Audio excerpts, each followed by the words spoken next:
میں سر فرحان کی طرف آنے لگا ہوں. فرحان، بہت ہی عمدہ باتیں ہو رہی ہیں. آپ نے مجھے لاہور سے یہاں بھیج دیا ہے. اب میں اپنی منمانی کروں گا، لیکن پہلے آپ سے ایک بات پوچھ لوں، پھر میں اپنا قصہ آپ کو بتاؤں گا. یہاں پہ چھوٹی سی باتیں یہ ہیں کہ ہم نے پڑھ لی ہے اس وقت 2 رکعت نماز مقام ابراہیم پہ. کیا اس نماز کے بعد صحیح کی طرف جانے میں کوئی تعطل ہونا چاہیے؟ نہیں ہونا چاہیے، ہم نے بات کی ہے. مجھے صرف آداب صحیح بتائیے، کیا ہم یہ صحیح جو ہے صفا سے شروع کرتے ہیں یا مروہ سے شروع کرتے ہیں، اور ختم کس پہ کرتے ہیں؟ اور دعائیں کون سی پڑھی جاتی ہیں یہ بھی بتائیے. بیٹا انہوں دعائیں دی کہ کتاب پوری دے دیں. دیکھیں دعائیں تو آپ کئی کر سکتے ہیں، جسے کچھ بھی یاد نہ ہو وہ صرف درود بھی پڑھتا رہے تو بھی اس کی تمام تر دعا قبول ہو جاتی ہے. صحیح ہمیشہ صفا سے شروع ہوتی ہے.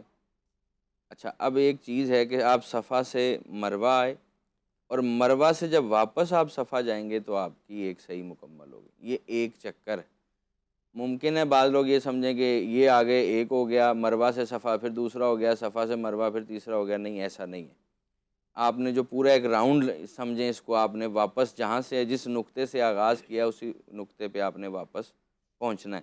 اس میں اظہر صاحب آپ بھی اس کو مانتے ہیں، متفق ہیں؟ نہیں، میں اس بات پہ متفق میں نے نہیں اسی ہوں، لیے یہ بات کی ہے. کیونکہ جو بیت اللہ کا طواف ہے وہ راؤنڈ دا کلاک ہے. بالکل راؤنڈ دا کلاک ہے. یوں چلیں گے جہاں سے شروع کی وہاں پر اختتام ہے.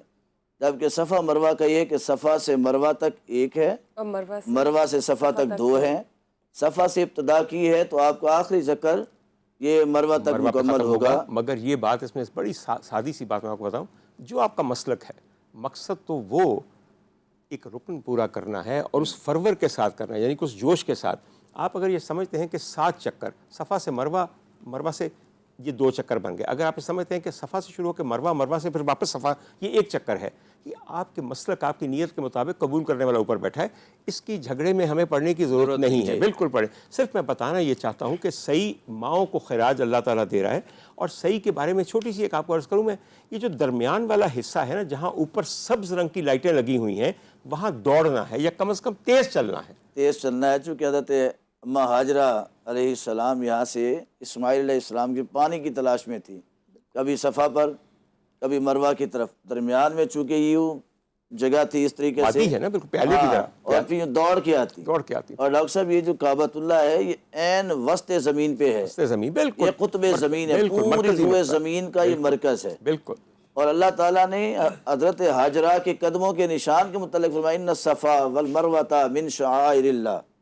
فرمایا کہ اے ہاجرہ، میرے نبی کی محبت میں آپ جس مقام پہ دوڑی ہیں یہ مقام عام مقام نہیں ہے. بے شک، یہ قدموں کے نشان عام نشان نہیں، یہ شعائر اللہ ہے، یہ اللہ کی نشانیاں ہیں. سر جی بالکل، وہ دیکھیے سامنے ہمیں نظر آ رہا ہے، ہمارے سکرینز پہ سب کو نظر آ رہا ہے کہ ہم یہ مقام صحیح ہے بالکل، جہاں پہ اس وقت بہت زیادہ لوگوں کا رش ہے. اور آپ دیکھ سکتے ہیں کہ ماشاءاللہ سب صفا اور مروہ کے درمیان دوڑ رہے ہیں اور صحیح فرما رہے ہیں. لیکن صحیح تک مجھے لے کے گئے تھے میرے بھائی فرحان. میں ایک چیز ایڈ کرنا چاہوں گا، وہ یہ ہے کہ مثلا ابھی وہ جو ہم دوڑ سے ریلیٹڈ بھی بات کر رہے ہیں، اگر اس میں ایک گنجائش یہ ہے اگر کوئی بیمار ہے مثلا تیز بھی آپ چل سکتے ہیں، لازم نہیں ہے کہ آپ بہت ہی دوڑنا شروع کر دیں. یعنی تیز چلنا یعنی صرف اس سنت کو ادا کرنے کی صحیح کرنا، کوشش کرنا، یہی صحیح ہے نا. اور اگر کوئی بیمار ہے اس میں، یا کوئی خدا نہ خواستہ کوئی زخم ہے یا نہیں وہ چل پھر سکتا اتنا نہیں، وہ ویل چیئر پہ کر سکتا ہے، وہ ویل چیئر پہ کر سکتا ہے. اور اگر کوئی بیمار ہے، ٹانگوں میں اتنی قوت نہیں ہے، تو وہ جس طرح پہلے آ رہا تھا وہ ویسے ہی آئے. بالکل آسانیاں ہی آسانی ہیں. اب میں یہاں پہ آپ کے سامنے ایک ہوسٹ بن کے بیٹھا ہوں، مگر حقیقتاً زندگی میں میں ایک آرتھوپیڈک سرجن ہوں. میرا کام روز یہ ہے کہ دکھتے ہوئے گھٹنے، گھٹتے ہوئے کولے، بری کمر، یہ سب چیزوں کا خیال کرنا ہے. میں آپ کو بتاؤں کہ اتنی آسانیاں وقت کے ساتھ ہو گئی ہیں. آپ لوگ اگر عمرے کا طواف کرنا چاہتے ہیں، خاص طور پہ رمضان میں، کیونکہ عمرہ ہم ڈسکس کر رہے ہیں، رش اتنا ہو جاتا ہے کہ شاید وہ بہت سلو ہو جاتا ہے. اور جو ہماری پاکستانی خواتین اور بہت سے حضرات بھی ہیں، وہ بوجہ آسٹیو آرتھرائٹس اتنا لمبا طواف نہیں کر سکتے. اللہ کی نیت اور اللہ کی مرضی تکلیف کی نہیں ہے.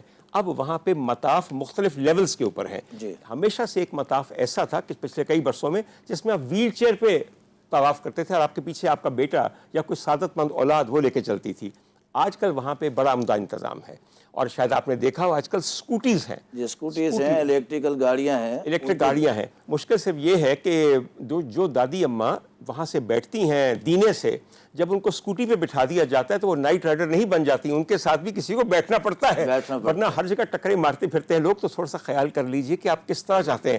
میں مولانا ایک چھوٹی سی آپ کو بتاتا ہوں کیسے کیسے منظر میں نے بھی دیکھے ہوئے. سر میرے بچپن تک بیٹے اپنے ماؤں کو کندھوں پہ بٹھا کے طواف کراتے تھے، ماؤں کو کندھوں پہ بٹھا کے. اور سر اس سے پہلے ہمارے والدین ہمیں بتاتے تھے کہ میری والدہ کو جب کرایا تو تمہارے ماموں نے ایک پیڑھی تھی، ایک چوکی، اس پہ بٹھا کے وہ چوکی کو پکڑا ہوا تھا. سر ایسے ایسے نظارے ہیں فرما برداری کے وہاں پہ باہر طور. سر جی میں آ رہا ہوں دوبارہ آپ کے پاس صحیح پہ. میرے بھائی نے اگر 7 چکر بجائے 14 لگائے ہیں وہ قبول کرنے والا ہے. اگر میں نے یا آپ نے 7 چکر لگائے ہیں تو وہ قبول کرنے والا ہے. نیت کیا ہے؟ نیت ہے اس کے حکم کی بجاوری اور پورے خشوع و خضوع کے ساتھ. سر یہ جو صاحب ایک چیز میں ایڈ کرنا چاہوں گا جو بڑی اہم مجھے محسوس ہو رہی ہے، مثلا مقام ابراہیم پر 2 رکعت نماز جو ہے اور خدا نے قرآن میں حکم دیا.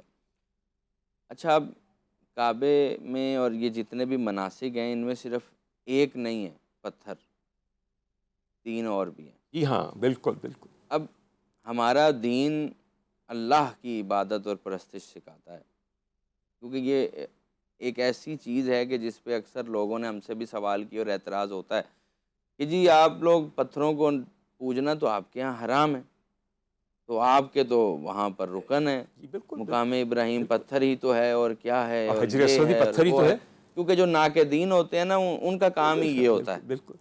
تو یہ چیز میں واضح کرنا چاہتا ہوں کہ ہم پتھر پوجتے نہیں ہیں، بالکل نہیں. یہ اللہ نے اس پتھر کو عظمت دی ہے بوسیلہ جناب ابراہیم. بے شک.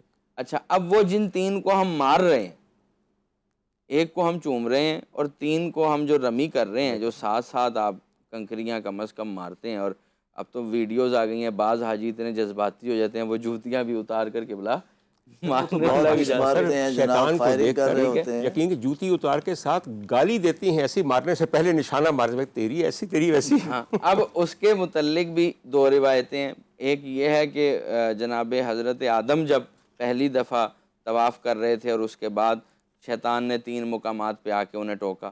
اور ایک یہ ہے کہ جناب ابراہیم، پھر جناب حاجرہ اور پھر جناب اسماعیل جب وہ قربانی کے لیے خواب دیکھا یا بنی انی اری فی المنام اور وہ سارا واقعہ، تو آ کر اس نے کوشش کی نعوذ باللہ ورغلانے کی.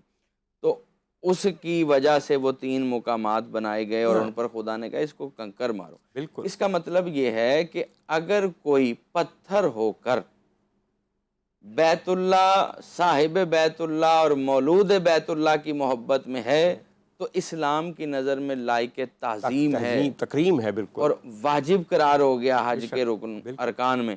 اور اگر کوئی بیت اللہ یا اللہ کے کسی بھی بنائے ہوئے خلیفہ کے مقابل میں کھڑا ہو گیا ہے تو پھر وہ بے شک اس کا ایک ایک سجدہ 50 ہزار سال پر محیط ہی کیوں نہ ہو، لیکن وہ رانندگاہ بارگاہ خدا بندی ہو جاتا ہے. اور قیامت تک کے لیے نہ صرف اللہ اس پہ لعنت کرتا ہے بلکہ اللہ کے بندے بھی اس پر لعنت بھی کر رہے ہوتے ہیں، نفرین بھی کر رہے ہوتے ہیں. لیکن اس میں ایک بات بہت اہم ہے کہ ہمارے ہاں لعنت سے مراد گالم گلوچ لے لی جاتی ہے، جو کہ لعنت کا قطعاً یہ مطلب نہیں ہے.